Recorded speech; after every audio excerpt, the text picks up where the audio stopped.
दोस्तों कैसे हैं आप सब? उम्मीद करता हूँ सब बहुत अच्छे होंगे, आपकी फैमिली में सब बहुत अच्छे होंगे।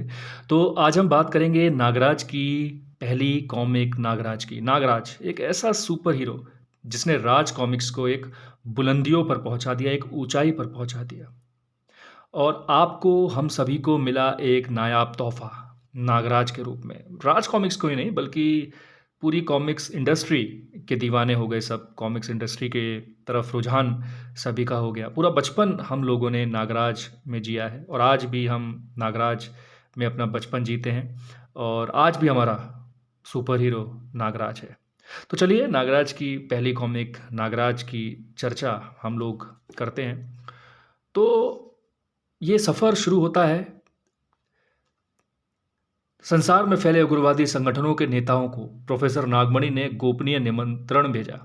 बरसों से नागमणि का संपर्क इन लोगों से बना हुआ था। प्रोफेसर द्वारा उन्हें महत्वपूर्ण सूचनाएं मिला करती थीं, लेकिन इस बार कोई विशेष बात थी। प्रोफेसर ने उन्हें सूचना दी थी कि वो आतंकवादी गिरोहों के लिए सबसे खतरनाक हथियार बनाने में कामयाब हो गया है और अब अपने हथियार को किराए पर चलाना चाहता है। उसने इस हथियार का नाम रखा था नागराज। तो यहाँ से कहानी शुरू होती है और एक आलीशान इमारत के बाहर एकत्रित होते हैं आतंकवादी और अपना आपस में बात करते हैं, चर्चा कर रहे होते हैं। अगर नागराज हमारे मतलब का हथियार हुआ तो कोई कहता है हम मिडिल ईस्ट को हिलाकर रख देंगे। और फिर अंदर से आवाज़ आती है कि अटेंशन प्लीज़, आप सभी अतिथियों से अनुरोध है कि आप सेंट्रल हॉल में अपना पहुंचकर अपनी अपनी सीटें ग्रहण करें। उसके बाद सब लोग अंदर जाते हैं। प्रोफेसर नागमणि की एंट्री होती है और प्रोफेसर नागमणि उन्हें बताता है कि एक नवजात शिशु पर मैंने प्रयोग शुरू किया था और आज उसकी 21वीं वर्षगांठ है। उसके भीतर जो थोड़ी बहुत कमजोरियां हैं वो अगले कुछ वर्षों में समाप्त हो जाएंगी। सब लोग अपने अपने क्वेश्चन पूछते हैं, क्या वो कोई कंप्यूटर है, हम उसका प्रदर्शन देखना चाहते हैं, कोई कुछ पूछता है। और प्रोफेसर नागमणि फिर बोलता है कि उसी के लिए आप सबको बुलाया गया है, आप उसकी उपयोगिता का अनुमान स्वयं लगा सकते हैं। वो कंप्यूटर नहीं है परंतु इंसान होते हुए भी कंप्यूटर से तेज कार्य की क्षमता रखता है। और इस तरीके से एंट्री होती है। फिर नागमणि नागराज का प्रदर्शन दिखाने के लिए नागराज को बुलाता है और नागराज की एंट्री होती है। ये पहली एंट्री होती है नागराज की। क्लासिक नागराज, बच्चा नागराज, प्यारा नागराज। और नागराज सभी का अभिवादन करता है और फिर प्रोफेसर नागमणि बताता है, आप लोग दुनिया में खतरनाक आतंकवादी संगठनों को के सरदार हैं। आप सभी किसी ना किसी फन में महारत हासिल किए हुए हैं। आप ऐसे 4 ऐसे व्यक्ति मंच पर आ जाएं जिनका निशाना अचूक हो। और सबसे फिर 4 लोग मंच पर आते हैं। कोई कहता है कि मेरा निशाना बहुत तेज़ है, कोई कहता है कि मैं आँख पर गोली मार मार दूँ तो गोली आँख पर ही लगेगी, कोई कहता है मैं डॉन हूँ, सबसे खतरनाक गन मास्टर हूँ, कोई कहता है कि मैं टेक्सास का सबसे खतरनाक गनमैन हूँ। तो इस तरीके से ये लोग अपना प्रदर्शन दिखाने के लिए मंच पर आते हैं नागराज को टक्कर देने के लिए। लेकिन नागराज अपनी सर्प सेना छोड़ता है और सब लोग मूर्छित हो जाते हैं, मर जाते हैं। सब लोग पूछते हैं क्या ये चारों मर गए? फिर नागराज से नागमणि बोलता है कि नागराज इनको जीवन दान दो और नागराज इन सभी को वापस से जीवन दान दे देता है। फिर नागमणि पूछता है आप लोगों ने क्या देखा? सब लोग बोलते हैं हम तो कुछ देख ही नहीं पाए, बस सर्प देखा हम लोगों ने। इस तरीके से कहानी आगे बढ़ती है। चारों वापस अपनी सीटों पर चले जाते हैं और फिर कुछ लोग आते हैं मंच पर। मैं मार्शल आर्ट का महारथी हूँ, कोई कहता है मैं कुंग फू मैन हूँ। और ये लोग नागराज से टकराते हैं और नागराज इनको भी चारों खाने चित फट से कर देता है। फिर ये नागमणि पूछता है कैसा लगा तुम लोगों को? हम अपनी पराजय स्वीकार करके नागराज के सामने नतमस्तक हो जाते हैं। नतमस्तक हैं वो बोलते हैं। और फिर नागमणि बोलता है देखिए नागराज कैसे दीवार पर चढ़ता है और नागराज दीवार पर सबको चढ़ के दिखाता है। फिर लोग ये सब देखकर, नागराज के करतब देखकर एकदम आश्चर्यचकित हो जाते हैं और बोलते हैं ये बेमिसाल हथियार है। दोस्तों नागराज हॉल के दरवाजे पर उतर चुका है। अब वो जंगल के शिकारी अंदाज में मंच पर वापस आ जाएगा और नागराज फिर अपनी सर्प सेना को छोड़ता है एक सेकंड, एक सेकंड दोस्तों, एक फ़ोन आ रहा है।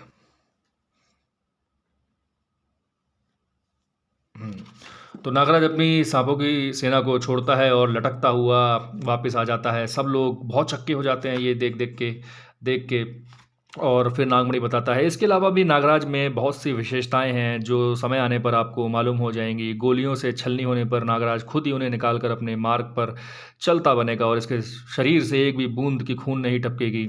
इसके शरीर के रक्ताणु आम इंसान की तरह नहीं हैं, उनकी प्रक्रिया बड़ी तेज और सुरक्षित है। नागराज के जिस्म पर जख्म तो होते हैं, लेकिन उनका काम मशीनी अंदाज में शुरू होता है। पहले ये रक्ताणु अंदर पहुंच चुके हानिकारक पदार्थ को बाहर निकाल देते हैं और फिर किसी माहिर सर्जन की तरह जख्म को बंद कर देते हैं। ये क्रिया बड़ी तेजी से होती है और इस बीच इसका दूसरा दल घाव से रक्त शाप को रोके रखता है। तो इस तरीके से नागराज की विशेषताओं को नागमणि सबके सामने रखता है। और फिर नागमणि बोलता है, देखिए ये लाइन बड़ी मस्त है, पंच बड़ा मस्त है। और 5 साल बाद नागराज दीवार से आर पार होने की का कमाल हासिल कर लेगा। किसी दूर की वस्तु को इच्छा शक्ति से स्पर्श किए बिना उठा लेगा। तो एक ये बंदा बोलता है, गप ही लगती है ये बात, और ये मुझे इसकी असम में तोड़फोड़ के लिए तुरंत ज़रूरत है, ये बुलडॉग बोलता है। और फिर सब लोग बोली लगाना शुरू करते हैं। कोई कुछ बोली लगाता है, कोई कुछ बोली लगाता है, और सबसे बड़ी बोली लगाता है बुलडॉग, $1,00,000 की। और नागमणि बोलता है, अंतिम बोली $1,00,000। तो नागराज के मिशन की कीमत $1,00,000 निश्चित की जाती है और बुलडॉग को किराए पर नागराज को दे दिया जाता है। और शाम को पार्टी होती है, और पार्टी होने के बाद नागराज को लेकर के बुलडॉग चल देता है हेलीकॉप्टर में, और बताता है कि नागराज, तुम्हें कबीले वालों के मंदिर से एक प्राचीन मूर्ति हासिल करनी है। वो मूर्ति बहुत प्राचीन है, सभी कबीले वाले उसकी पूजा करते हैं, और वो 1 करोड़ रुपए मूल्य की है। नागराज पूछता है, वो मूर्ति तो कोई भी चुरा सकता है। और फिर बुलडॉग अपने अड्डे पर नागराज को लेकर के आ जाता है, और फिर नागराज को उस मूर्ति को चुराने के बारे में बताता है कि इतना आसान होता तो हम कभी भी चोरी कर लेते। कबीले के मंदिर में रखी वो मूर्ति पौराणिक है, और कबीले के लोग उस मूर्ति के लिए प्राणों का बलिदान भी कर दे सकते हैं। नागराज बोलता है, ठीक है, मैं उस मूर्ति को आराम से ले आऊँगा। और लेकिन फिर भी देवी की मूर्ति, बुलडॉग बताता है, इतना आसान नहीं है, क्योंकि उसकी रक्षा मंदिर में रहने वाले सैकड़ों नाग करते हैं, नाग। और फिर नागराज बोलता है, नहीं नहीं, आप चिंता मत करिए, मैं मूर्ति ले आऊँगा। और नागराज से पूछता है क्या प्रबंध है उसकी, सुरक्षा का क्या प्रबंध है मूर्ति का। फिर नागमणि बताता है क्या क्या प्रबंध है, और नागराज बोलता है, मुझे कोई नहीं रोक पाएंगे। नागराज से फिर बुलडॉग पूछता है, तुम किसी को ले जाना चाहोगे। वो बोलेगा, नहीं, बस मैं, राका मुझे जंगल की सीमा पर छोड़ देगा। और वो फिर राका बोलता है कि मैं तुम्हें पुल के पास छोड़ दूंगा, वापस में जीप वहीं मिल जाएगी। कहानी आगे बढ़ती है दोस्तों, और नागराज बस्ती में पहुंच जाता है और रेंगता हुआ मंदिर के ऊपर पहुंच जाता है, और फिर अपनी सर्फ रस्सी से नीचे आ जाता है, और फिर मंदिर के अंदर चला जाता है। और नागानंद, तुम जाकर पता लगाओ कि इसके अंदर, ये अंदर से कैसे खोला जाएगा, और अंदर से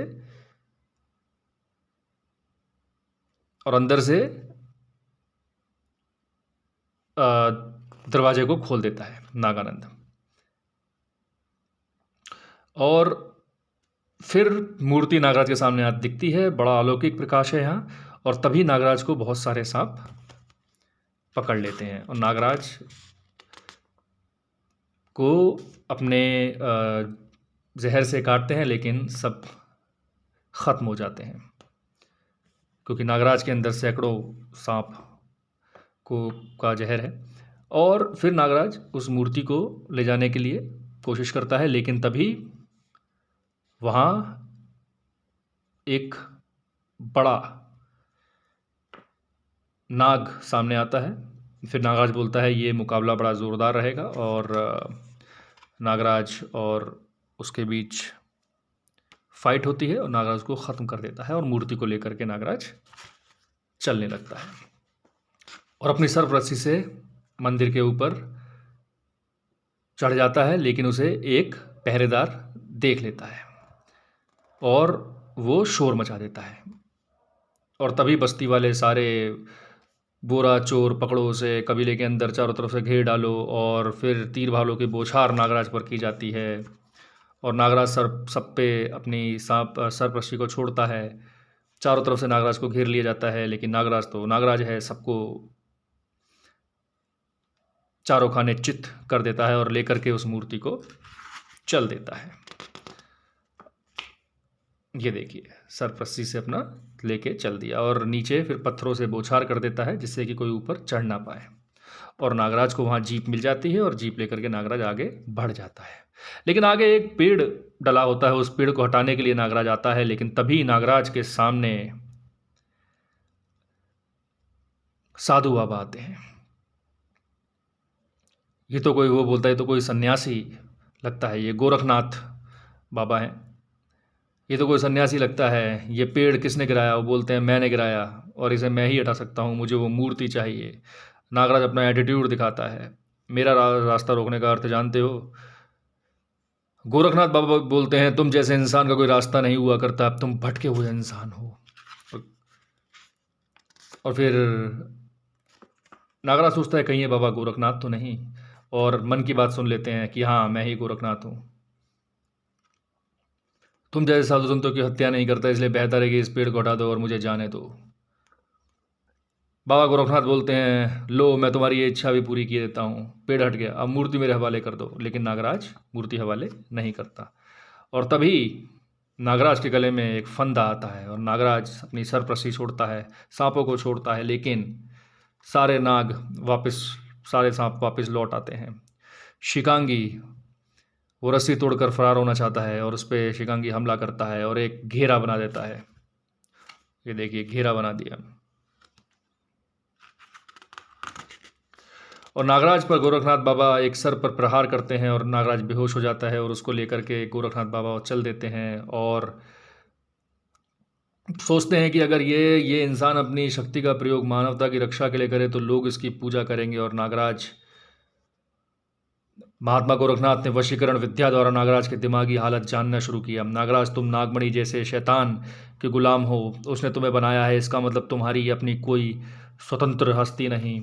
और उसके सबसे पहले मुझे ये जानना होगा कि तुम्हारा निर्माण कैसे हुआ। और नागमणि और गोरखनाथ बाबा उसके बारे में, उसका अतीत पढ़ते हैं और उसका अतीत ये होता है कि नागमणि इच्छाधारी सांप पकड़ना चाहता था। वो सांपों का विशेषज्ञ था और सांप पकड़ने के लिए जंगल में भ्रमण करता था। एक दिन वो जंगल में पहुंचा, ये तो किसी नाग देवता का पुराना मंदिर मालूम पड़ता है। और उस मंदिर के अंदर नागमणि गया, अरे वहाँ एक बच्चा मिलता है, अरे बच्चा कितना प्यारा बच्चा है, मैं इसे पालूंगा। और तभी एक इच्छाधारी सांप नागमणि के सामने आता है। ये तो इच्छाधारी नाग है, मेरी आंखें धोखा नहीं खा सकती। तभी वो इच्छाधारी नाग इंसानी रूप ले लेता है। मेरे दर्शन बहुत मुश्किल से प्राप्त होते हैं, वो बोलते हैं, मेरे दर्शन बहुत मुश्किल से प्राप्त होते हैं। इंसान तू जो भी है, गौर से मेरी बात सुन। एक लड़की मेरी पुजारन थी, किसी ने उसके साथ अत्याचार किया और परिणाम स्वरूप ये बच्चा पैदा हुआ। मरने से पहले उसने इस बच्चे को मेरी शरण में छोड़ दिया, तब से ये बच्चा इसी जगह पर है। मुझे इस बच्चे के संरक्षक की ज़रूरत थी, जो इसे पाल पोस कर जवान करे और इसे अपनी माँ के साथ हुए अन्याय का बदला लेने के काबिल बना सके। मुझ पर विश्वास करें, मैं इसे वैसा ही बना दूंगा जैसा तुम चाहते हो। मैं इस बच्चे को पराक्रमी और बलवान बनाना चाहता हूँ। फिर वो बोलते हैं कि आज से 20 वर्ष के बाद तुम इस जगह आना, मैं तुम्हें मृत अवस्था में मिलूंगा। तुम मेरे कंठ से विष की थैली निकाल लेना और मेरे शरीर की भस्म बनाकर इस बच्चे को खिला देना। इसे एक दिन मेरे जैसी योग्यताएं स्वतः पैदा हो जाएंगी। फिर वो सांप के रूप में परिवर्तित हो गया, परंतु याद रहे, मेरी भस्म बनाकर खिलाने से पहले इस बच्चे को 1000 जहरीले सांपों से डसवाना होगा।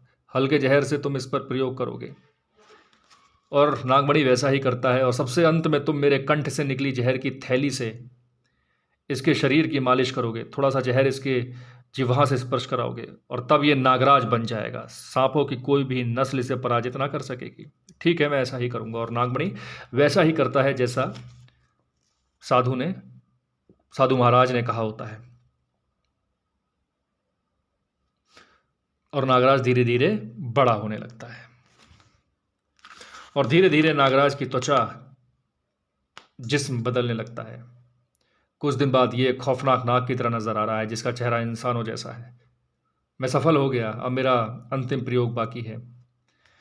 फिर नागराज के नागमणि सोचता है, लेकिन मुझे इसके ब्रेन पर कंट्रोल रखना होगा। अब कुछ वर्षों बाद इससे इच्छाधारी सांपों के सब गुण आ जाएंगे। नागमणि ने नागराज के मस्तिष्क का ऑपरेशन करके उसके एक कैप्सूल फिक्स कर दिया। अब इसकी कोई अपनी इच्छा नहीं होगी, जो मैं सोचूंगा वही ये सोचेगा। नागराज, तुम मेरे गुलाम हो, तुम एक मशीन हो जो मेरे लिए काम करोगी। हाँ आका, मैं आपका गुलाम हूँ, नागराज बोलता है। 1000 सांप तुम्हारे रक्त में अदृश्य हो चुके हैं। जब तुम उन्हें जगाओगे तो वो तुम्हारे हाथों से जिंदा होकर बाहर निकलेंगे। एक दिन तुम्हें स्वतः अदृश्य होने की शक्ति उत्पन्न होगी। तुम इस इच्छाधारी सांप की संपूर्ण योग्यताएं प्राप्त कर लोगे। और इस तरह गोरखनाथ बाबा ने सब कुछ जान लिया कि कैसे नागराज के साथ एक्सपेरिमेंट हुआ। नागराज इसे अपने स्वार्थ के लिए प्रयोग कर रहा है, नागमणि इसे अपने स्वार्थ के लिए प्रयोग कर रहा है। इसके मस्तिष्क का कैप्सूल निकाल देना चाहिए, और कैप्सूल गोरखनाथ बाबा नागराज के मस्तिष्क से निकाल देते हैं। अब नागराज को होश आता है। अब तुम कैसा फील कर रहे हो? अब तुम कैसा महसूस कर रहे हो? नागराज बोलता है, बहुत तरोताजा, जैसे कोई बोझ हट गया हो।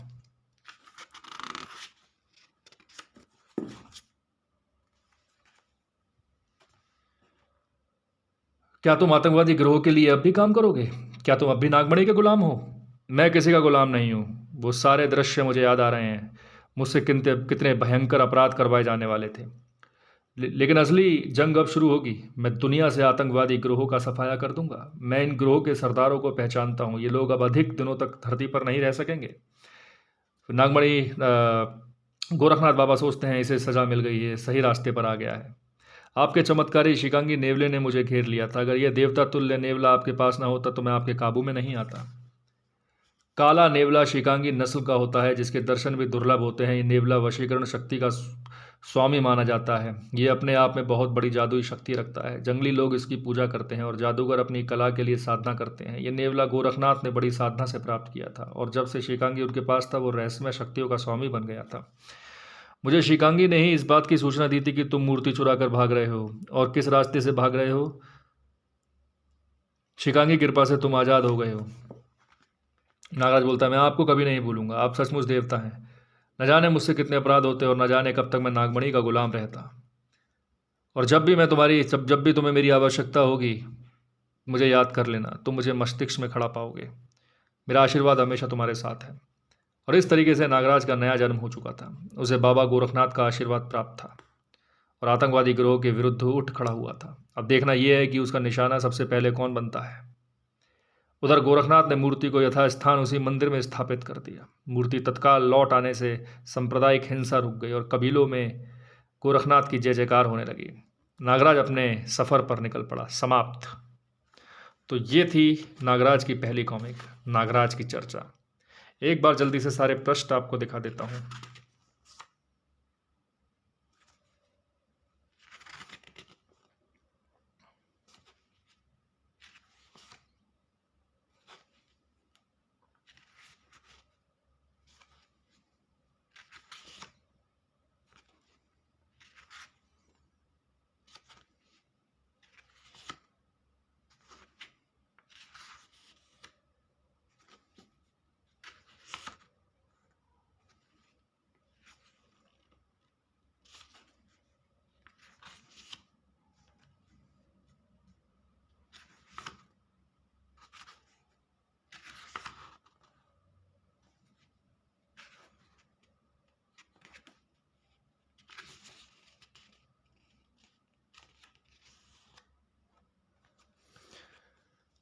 दोस्तों, वीडियो को लाइक कीजिए, शेयर कीजिए, चैनल को सब्सक्राइब कीजिए, कमेंट कीजिए। Thank you so much.